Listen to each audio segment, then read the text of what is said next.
intervention. There were no others. Thank you.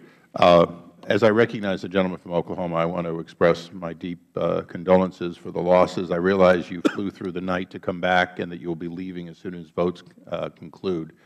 But again, I think all of us on the dais would offer our heartfelt condolences.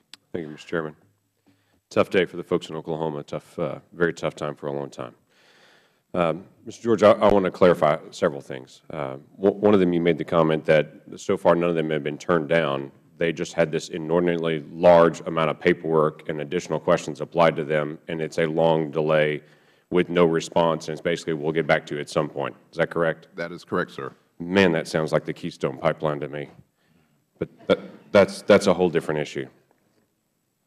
You had mentioned under your audit, people under investigation are not under oath, or not under investigation or audit, or are not under oath, and that the IRS staff has not been forthcoming on some of the things. Is that the statement that you used? That's the inference. Is that both staff and management that you've had conversations with, or have staff and management been in that conversation and you feel like they've not been completely forthcoming in all the questions you've asked? Is it, I'm sorry, your question is because management? No, staff and management, both. When you say IRS personnel have not been completely forthcoming on some of the issues you've asked about. That is an inference that can be made from the fact that we have not gotten clear answers. So that's what I'm trying to ask is staff, management, so two different levels of individuals, you're not getting completely full answers that you expect when you ask them. While I am not in those interviews personally, sir, that is my understanding. Okay. Mr. Woolen, did you ever ask anyone at the IRS, because you had to hear about all these reports as well, that possibly political activity was happening within the IRS. It's been mentioned before already, 42 different major news stories were out there that there was potential targeting.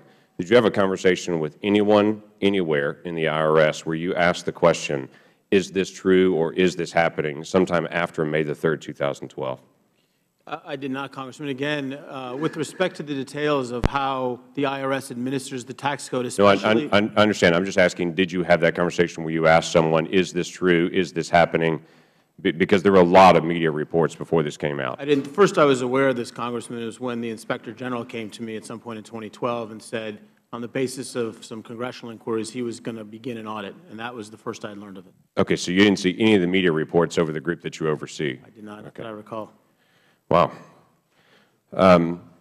Shulman, in my office, before a letter goes out, there are 4 different people, including myself, that go through that letter as it goes through the process of edits and review and fact checks and all those things. I assume it's very similar in your office as well, that you're not actually penning every letter. There are multiple people that are involved in the process on it. I am one of many that wrote a letter in 2012 to your office and received a response back from Steve Miller. In that response that I got back from Steve Miller about this exact issue, he said in those cases where the application raises issues for which there's no established published precedent, I assume that's the Tea Party groups and everything else, or no uniformity, EO determinations may refer the application to EO technical. EO technical, the applications are reviewed by tax law specialists whose job it is to interpret and provide guidance on the law and who work closely with IRS chief counsel attorneys on the issues. That's a lot of folks when there's new ground to be broken. Now, from my district, this is one of those letters that came in from someone in my district that specifically contacted me and had a whole series of questions that came back to them with what is in my area the Oklahoma City Patriots in Action Group. They were asked questions such as, have any candidates running for public office spoken, or will they speak at your function or organization? If so, include a transcript of any speeches given by candidates, which is remarkable to be able to ask. Do you directly or indirectly communicate with members of legislative bodies? And there's no definition for what indirect communication is given on that. It's just, have you had, I don't even know what that would mean. My favorite question, who developed the website and has control over the data generated by the website? Not only is that an insane question to ask, it's not even grammatically correct. 19A, provide all copies of your corporate minutes from inception to the present.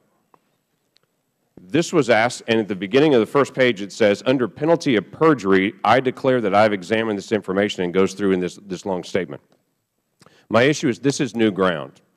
And based on the letter that we received when I wrote the letter to you, it lists a long list of people that have to be involved in the formation of this. How do we get the list of individuals that were involved, or at least the process of how these questions were done? Because this assumption that this is a couple of rogue agents does not match up with the letter and how we were told this was actually created. This includes technical folks, attorneys, chief counsel, EO. This is a pretty large list of people that are involved in creating this. Someone knew, in fact, a lot of someone's knew about this, because you can't form this without this. How do we get that information? Mrs. Lerner is obviously the best person to ask. She's chosen not to answer questions. How do we get that? Look, as you said, there's probably other people who work on the details of that who you could ask. I would presume you ask it directly. I'd presume that the IG, who now has a better understanding of this, would be able to be helpful. And I would presume that the committee investigative staff will take letters like that in your questions and ask, who was involved. If I can have the luxury here, Mr. George, is there any way to know about how many people? Has that been a part of your audit to try to determine how many people went into creating this and how many different offices? Because this lists at least 3 different offices and multiple groups of people that were referenced just in their response to me in creating one of these surveys. My understanding is we have not make that determination, sir. Wow. That might be something we need to know. We will take that under advisement, I Congress. yield back.